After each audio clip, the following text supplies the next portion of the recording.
Welcome, the Lord's chosen.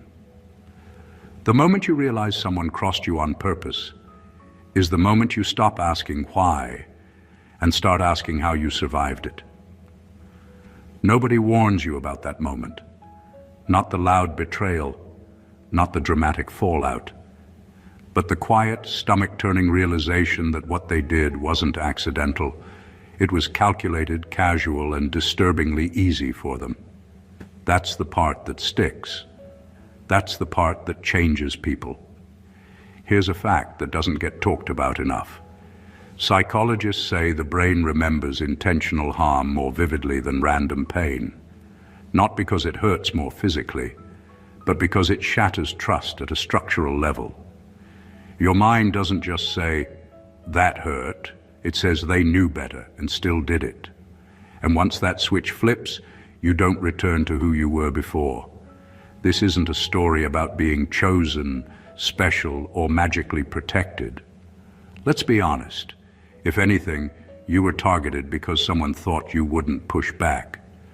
They assumed silence, compliance, forgetfulness, maybe even gratitude. Bold assumption, very bold, almost impressive in how wrong it turned out to be. Because something unexpected happened instead. The thing meant to embarrass you didn't shrink you. The thing meant to stain you didn't define you. And the thing meant to break you accidentally became the raw material for your power. There's also a strange kind of humor in it, if you step back far enough. They really thought that would be the end of you. That one ugly move would close the chapter. Meanwhile, you were in the background, upgrading your standards, sharpening your instincts, and uninstalling the version of yourself that tolerated nonsense. Tragic for them, inconvenient at best. This is about how something disgusting didn't ruin you. It refined you. How disrespect became education, how shock became clarity, and how the moment they underestimated you turned into the moment you stopped underestimating yourself. Stay with me, because this isn't motivation, it's recognition. Number one, what they did to you wasn't a mistake. It was a test of how disposable they thought you were. There's a big difference between someone messing up and someone making a quiet decision about your worth. Mistakes come with panic, backtracking, awkward apologies, or at least confusion. What happened to you didn't have any of that. It was clean, calm, almost casual. That's how you know it wasn't an accident. It was a test run, a moment where they asked themselves, without words, how far can I go with this person? And then they went there. They weren't curious about your feelings. They were curious about your limits. Would you speak up or swallow it? Would you call it out or excuse it for them? Would you stay or shrink? That's the part that makes it disgusting. Not the action alone, but the confidence behind it. They believed you were small enough to absorb it and move on like nothing happened. People like that don't need anger to cross lines. They need certainty. Certainty that you'll doubt yourself. Certainty that you'll explain their behavior better than they ever could. Certainty that you'll minimize your own reaction just to keep the peace. And for a moment, maybe you did. Not because you were weak, but because you were still operating from trust, while they were operating from advantage. That moment hurts because it exposes a truth you weren't ready for.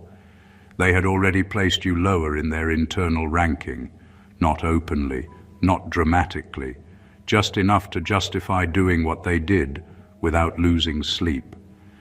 That realization stings deeper than the act itself.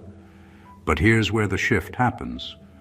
Once you see it as a test, you stop personalizing it. You realize it wasn't about your value. It was about their assessment of how much disrespect they could get away with. And once that clicks, something inside you tightens. You stop over-explaining. You stop negotiating your boundaries. You stop offering access to people who treat you like a trial run. They thought you were disposable. What they didn't realize is that tests don't just measure weakness. Sometimes they expose strength that hasn't been activated yet. Number two, The real disgust wasn't the act. It was how normal it felt to them. What hits the hardest isn't the act itself. It's the casual way they pulled it off, as if crossing your line was just another checkbox on their to-do list. There's a kind of cruelty in normalcy, a quiet horror in watching someone treat your trust, your boundaries, or your dignity like it was nothing more than background noise. That's what leaves a mark deeper than anger ever could. The understanding that for them, what they did was ordinary. Nothing shocking, nothing worth questioning. It's not about them being cruel in the obvious dramatic sense. It's worse than that. It's their comfort, their ease. That's the part that shakes you. They didn't hesitate. They didn't flinch. They didn't glance at your face and pause to consider the impact. They acted like it was normal behavior, because in their world, it was. That normalcy is a mirror that forces you to see just how skewed their sense of morality was. And suddenly, the issue isn't just the harm, it's the perspective they operated from. This normalcy forces you to confront something you can't ignore. People aren't always aware of their own toxicity, or worse, they know exactly what they're doing and don't care. That realization is sharp. It cuts deeper than anger because anger at least assumes you matter. Here, the disgust comes from understanding that you mattered only as long as you could be manipulated, tested, or taken for granted. That's what makes it so hard to forget. The raw, unapologetic indifference. And strangely, it's also the trigger for power. Recognizing how casually someone can harm you teaches a brutal lesson in self-reliance. You learn that waiting for someone to pause, to regret, or to value you is a trap. Your power grows not by demanding acknowledgement, but by refusing to let their comfort dictate your limits. The act was disgusting, yes, but the shock of their normalcy is what fuels your rise. It's the moment you realize, if it was effortless for them to dismiss you, it will take even less effort for you to outgrow them. Number 3, you didn't heal by becoming nicer. You healed by becoming sharper. Healing isn't about smiling more, forgiving faster, or pretending nothing happened. That's the kind of advice people throw around when they want comfort, not results. Real healing, the kind that turns betrayal and disgust into power, comes from clarity, precision, and a refusal to be soft where softness gets exploited. You didn't get stronger by bending. You got stronger by learning exactly where to stand and never budging again. Every bruise, every insult, every slight was data. You studied it, consciously or not. You noticed patterns in behavior, in excuses, in the ways people assumed you'd tolerate what they wouldn't dare do to anyone else. That observation sharpened you. Suddenly you weren't just reacting, you were predicting, measuring, and protecting. The kindness that used to get you approval or affection became strategic. You learned how to deliver it, without giving away control. That's the difference between being nice and being sharp. Being sharp doesn't mean being cruel. It means recognizing the boundaries you never had before and enforcing them without hesitation. It's seeing someone's intention before they even act and knowing what it costs them, and you, if they cross the line again. It's turning emotional confusion into operational clarity. While they expected you to soften under pressure, you hardened into precision. Every action became deliberate, every trust earned, every step forward calculated. The transformation is subtle, but it's unmistakable. People notice it even if they can't put it into words. They sense that you're not a target anymore, that your reactions aren't dictated by fear, hurt, or desperation. They see that you've taken the lessons of disgust and betrayal and used them to build armor that isn't heavy, but is unbreakable. You didn't heal by becoming more agreeable. You healed by becoming exact, by converting pain into skill, by turning vulnerability into insight. And that's the kind of strength no one ever sees coming. Number 4, the moment that broke you also removed your need for approval. There's a peculiar kind of liberation that comes from being broken. Not the dramatic kind people romanticize, but the quiet internal fracture where you realize that no one's opinion matters as much as you thought it did. Before that moment, you probably sought validation in every corner, friends, family, authority, strangers online, trying to measure your worth against someone else's approval. That pattern ends the moment you experience something raw, something so unsettling that you see clearly how little people actually consider your value. What's shocking isn't just the act that broke you, it's the revelation that people's respect, concern, or loyalty is often conditional, fragile, and self-serving. That's the turning point. You notice how little control you had over others' perceptions and how much power you gave away by chasing it. And when that bubble bursts, you stop caring what anyone thinks, because the only person who truly counts is the one who survived the storm you never asked for. That realization is terrifying at first, but then it becomes intoxicating. Removing the need for approval doesn't mean you stop caring altogether. It means you stop investing your energy where it doesn't matter.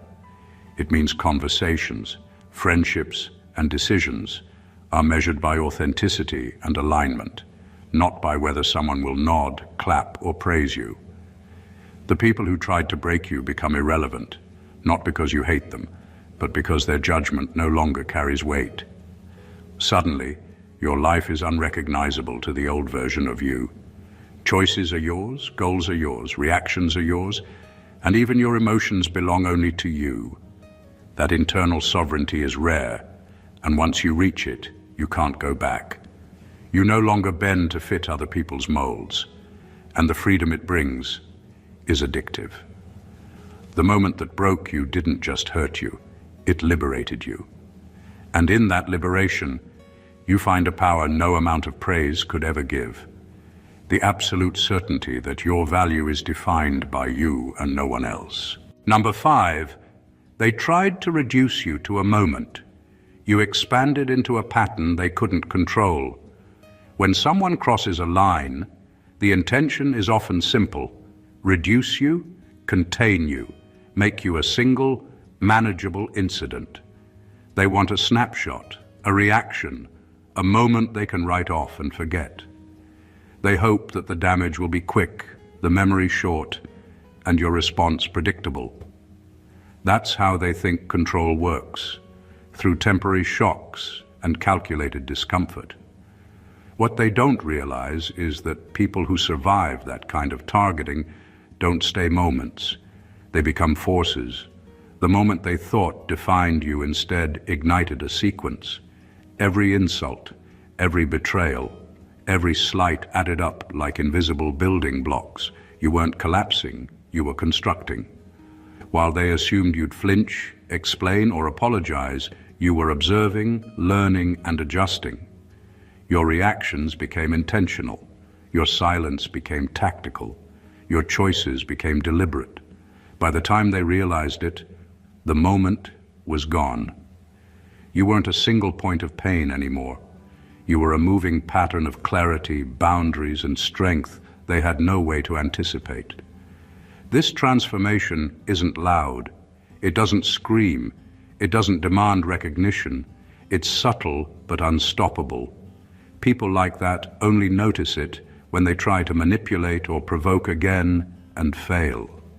Every attempt to repeat the pattern that worked before now collapses against your new structure. The power they thought they had is gone because they underestimated the cumulative effect of your awareness, your discernment, and your refusal to be contained. They treated you as a moment, but you became a blueprint. Your reactions, your growth, and your strengthened instincts are now a pattern they cannot predict or control. And the brilliance of it isn't revenge, it's evolution. They thought they could finish you in a blink, but you used that same blink to expand, to fortify, and to redefine yourself. The moment they counted on to limit you turned into a lifetime's architecture of power they will never touch. Number 6. What disgusted you rewired your standards permanently.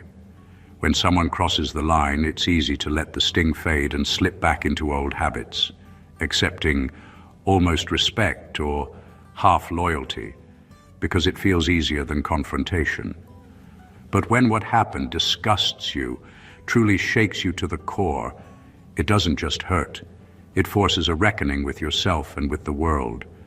You suddenly notice the invisible boundaries you were bending, the compromises you tolerated, and the people you allowed too close for far too long.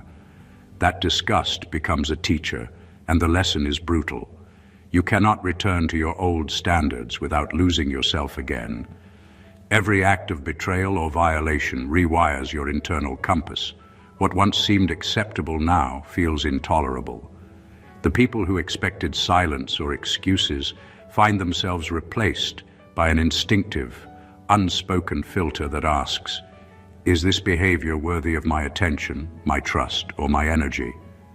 You start noticing patterns in others that you used to ignore. The excuses, the manipulations, the subtle dismissals, everything becomes a signal rather than background noise. That awareness isn't a curse. It's a form of self-preservation that turns disgust into discipline.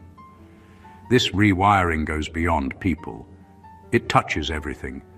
Work, friendships, relationships, even your daily decisions. You stop accepting less than what aligns with your dignity. You stop tolerating compromises that chip away at your focus or integrity. Disgust has a way of carving clarity into your life, removing the clutter of mediocrity and self-doubt. The power of this shift lies in its permanence. Once your standards are recalibrated by true disgust, there's no going back. You can't unsee, unfeel, or unknow what you've learned. And that's exactly the advantage. The world tries to test you again, but you are no longer the same person who would tolerate anything. The shock that once threatened to break you now guides your decisions with precision, ensuring that your boundaries are no longer suggestions. They are immovable lines drawn in fire. You've turned revulsion into instinct, and instinct into a shield that no one can penetrate. Number 7.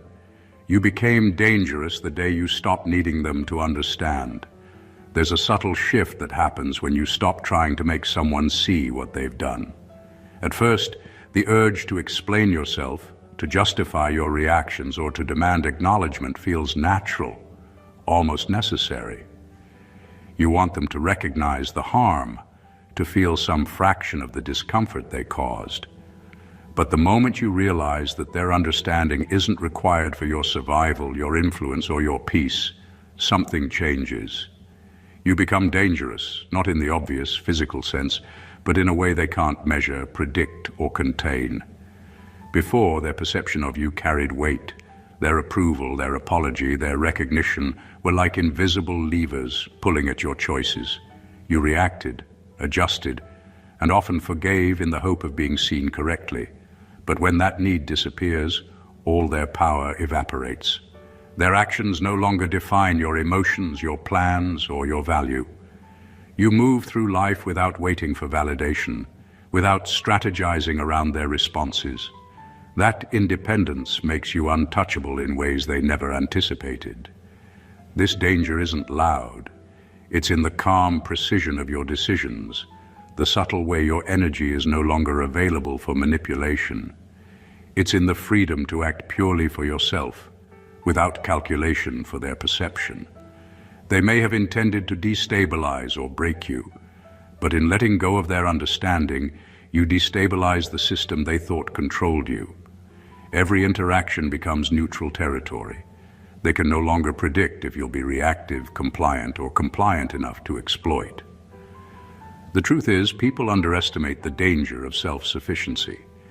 It's quiet, internal, and invisible to those who thrive on control. But it's unstoppable. Once you stop needing them to understand, you stop waiting for cues, excuses, or permission. You move with clarity, with boundaries, with purpose. And that is far more threatening than any confrontation, because it proves, without saying a word, that you are no longer theirs to shape, influence, or contain. You are dangerous simply because you are complete on your own terms. Number 8, they expected damage. They didn't expect discipline. When someone crosses a line, they often assume chaos will follow. They think anger, confusion, or emotional collapse is the inevitable reaction. That was their calculation: push hard, hurt you, and watch the fallout. But what they didn't account for is that real power doesn't come from lashing out. It comes from control. You didn't crumble. You didn't spiral. Instead, you absorbed the shock, processed it, and turned it into structure. What they intended as damage became the framework for your discipline. Discipline is quiet, but it's lethal in its consistency. Every choice, every response, every decision starts aligning with your priorities rather than their projections. You stop wasting energy on revenge, explanations, or validation. You stop reacting in the moment because you've created a system inside yourself that evaluates, filters, and acts with precision. Where they saw chaos, you created order. Where they expected weakness, you built resilience. That gap between expectation and reality is what makes you dangerous, and in ways they will never understand. The irony is sharp. They thought harm alone could define the narrative. They imagined that the shock would linger, that it would push you into old patterns of defensiveness or insecurity. Instead, it forced you into discipline. You developed sharper instincts, clearer boundaries, and a methodical approach to life that leaves little room for manipulation. Every repetition of their pattern only strengthens your internal structure. Their attacks are no longer random. They're data points you study and learn from. This discipline isn't about rigidity or control over others. It's control over yourself. It's the ability to act deliberately, to prioritize impact over emotion, to let go of what doesn't serve you. They assumed the event would leave you fractured and reactive, but instead it left you focused, precise, and nearly untouchable. The lesson is simple but profound. The ones who underestimate you assume chaos, but the ones who master themselves turn every attempt at harm into a blueprint for unshakable strength. You didn't just survive the hit, they accidentally forged the weapon that will define your path forward. Number 9, you learned that being chosen isn't about being loved, it's about being forged.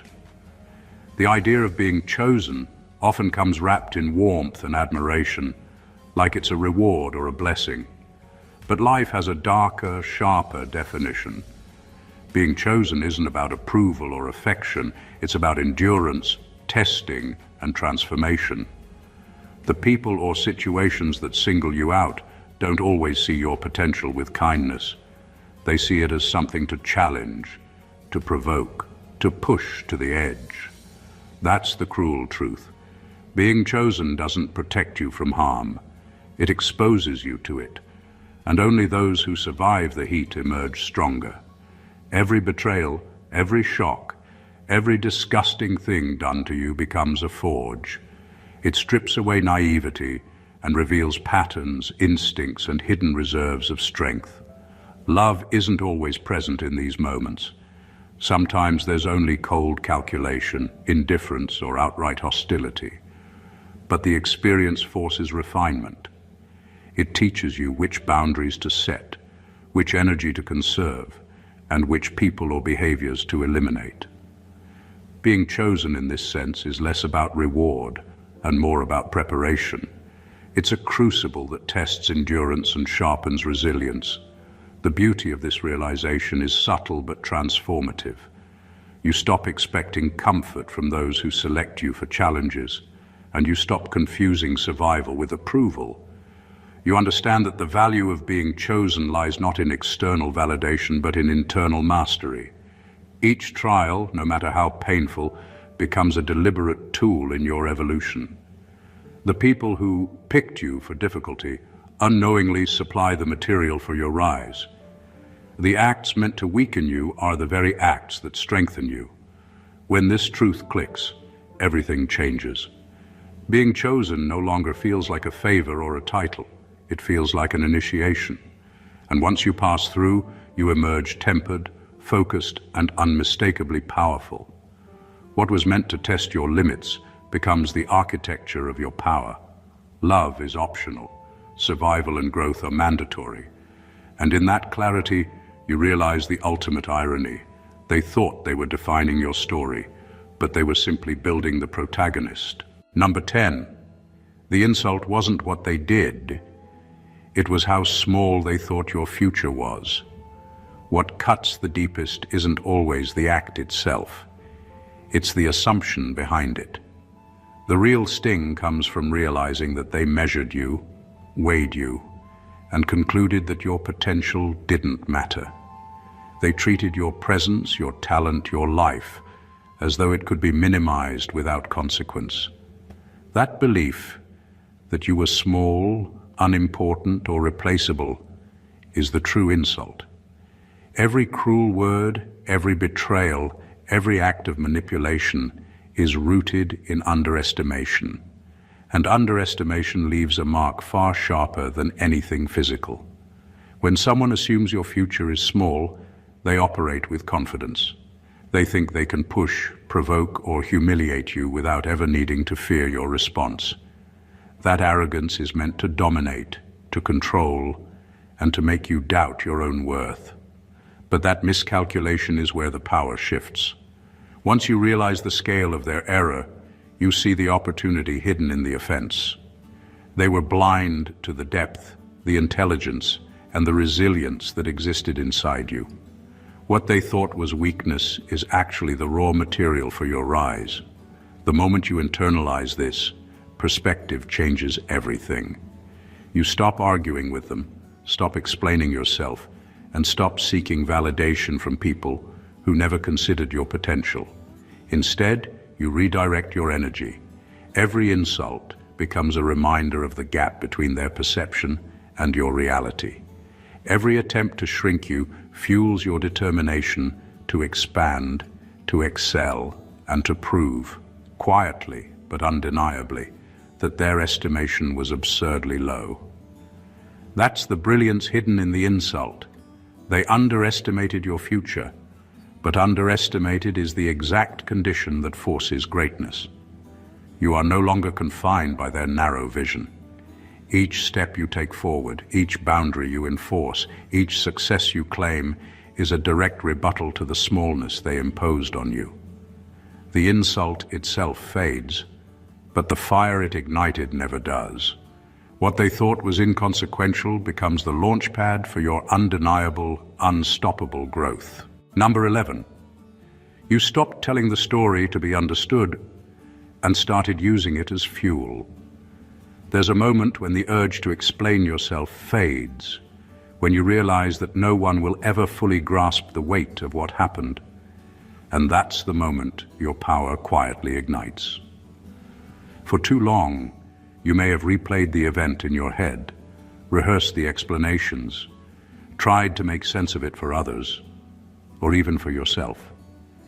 You wanted acknowledgement, validation, or at least recognition, but eventually you understand that these efforts only give the story power over you. The people who caused the harm weren't going to change. Their opinions weren't going to shift, and anyone else's understanding is optional. Once that clicks, the story stops being about being understood and starts being about fueling yourself. When you use the story as fuel, every memory of betrayal, every pang of disgust, every moment of pain becomes energy. It's no longer a wound, it's a tool. It sharpens your instincts, strengthens your boundaries, and clarifies your goals. You stop carrying it as baggage. You carry it as a blueprint for growth. Every mistake they made, every line they crossed, becomes a lesson etched into your strategy. The story becomes a map showing exactly what to avoid, what to watch for, and what to never allow again. This shift transforms your entire approach to life. You no longer act out of reaction, you act out of precision. Your past stops controlling your present, and instead your past informs it. You become proactive instead of defensive. Every action, every decision, every relationship is now guided by the energy that once threatened to break you. The people who hurt you may have hoped the story would trap you, but instead it propels you. You become unstoppable because the narrative no longer lives outside you. It lives inside you as strength, clarity, and focus. The story isn't about being understood, it's about being unstoppable. What once chained you now drives you forward. And that transformation is undeniable, irreversible, and devastatingly effective. Number 12, you no longer confuse familiarity with safety. One of the hardest lessons life hands you is realizing that just because someone has been around for a long time doesn't mean they're trustworthy. Familiarity creates comfort, and comfort often masquerades as safety. You begin to see that the people who hurt you weren't outsiders, strangers, or threats in the traditional sense. They were close, known, and familiar. That closeness is what made the betrayal sharper, but it's also what taught you the most valuable lesson. Proximity does not equal protection, and history does not guarantee loyalty. Before this realization, you may have given people the benefit of the doubt endlessly. You assumed that time invested or shared experiences automatically built trust.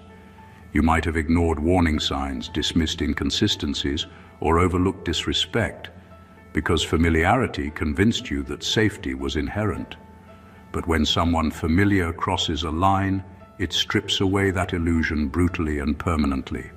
You learn that even people who have access to your life, your emotions, or your vulnerabilities can still be careless, manipulative, or indifferent.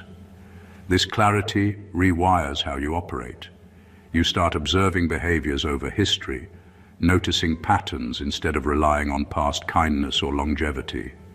You understand that trust is earned constantly, not assumed automatically.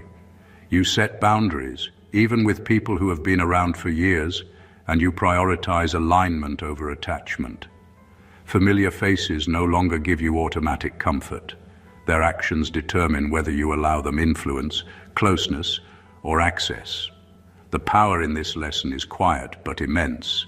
It frees you from illusions and forces precision in how you invest your energy.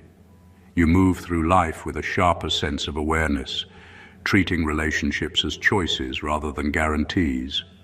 You become selective, discerning, and deliberate. In the end, confusing familiarity with safety is a luxury you can no longer afford, and learning that lesson transforms vulnerability into armor. You stop relying on the past to protect you and start relying on your judgment, your instincts, and your boundaries. That shift changes everything. Number 13, the power you gained isn't loud, it's precise. There's a misconception that strength has to be visible, loud, or even dramatic to matter. The truth is far more unsettling for anyone who underestimated you. Real power doesn't shout. It doesn't announce itself with anger, chaos, or theatrics. The power you gain from betrayal, disgust, and shock is quiet, calculated, and exact. It moves through your life like a laser, focused on outcomes, not attention. What used to be wasted on reactions, explanations, or trying to prove yourself is now concentrated entirely where it counts. This precision makes you unpredictable to those who thought they could manipulate you. They once relied on chaos, on emotional reactions, on the idea that you would stumble when hurt. But your power doesn't respond in real time to provocation. It anticipates, observes, and executes with intent. Every decision is deliberate, every boundary enforced without hesitation, every interaction measured against your priorities. That's what makes it so dangerous. It's invisible to the casual observer, yet unstoppable when it acts. The subtlety of this power also brings clarity. You no longer expend energy on people or situations that don't serve your purpose. You no longer react impulsively to offense or insult. You operate like a system designed for efficiency. Responses are measured, trust is conditional, and energy is reserved for what matters. While others may mistake silence for weakness, precision ensures your influence is felt exactly where it should be, and nowhere else. This type of power is permanent because it comes from mastery of self. It's not about external approval, dramatic victories, or revenge. It's about control over your choices, your responses, and your trajectory. The loud chaos they expected is replaced by quiet dominance that cannot be challenged, predicted, or dismantled. The power you gained isn't for show, it's for execution, and the moment they realize it, it's already too late. You aren't loud, but you are lethal in ways they never imagined, because precision always outlasts noise. Number 14, what they did didn't make you bitter, it made you exact. There's a common misconception that pain, betrayal, or disgust inevitably leads to bitterness, resentment, or cynicism. But the truth is sharper, cleaner, and far more powerful.